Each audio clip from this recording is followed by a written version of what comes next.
Bag'dod tumani Do'rmoncha qishlog'idagi Hamidovlar oilasi mana 40 yildirki eski yungidan turli kiyimlar tayyorlash bilan shug'ullanadi. Oyoq kiyimdan tortib bosh kiyimgacha to'qiymiz.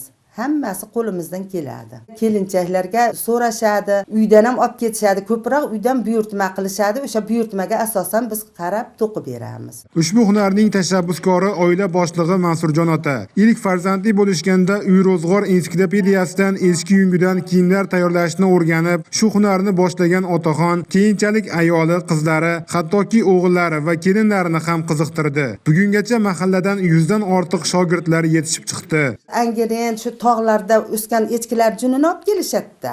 Chunki ularda yungi uzun bo'lar ekan, tog'larda hali erkin yurib nima qilgan. Keyin uni olib kelgandan keyin bir qator endi jundi bilasiz qanaqa ahvolda keladi. Tozalaymiz, uni qo'lda titamiz, yuvamiz, yuvib oppoq qilib titkizib kelishadi. Keyin prielkada yigiramiz uni. U ip holatiga keladi, to'qishni boshlaymiz, to'qiymiz. Mahallada hunarmandlar bo'lgani yaxshi.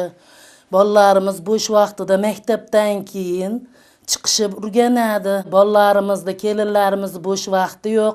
O'zimizga, farzandlarimizga, nevaralarimizga hammasiga to'qib beramiz qo'limizdan kelganicha.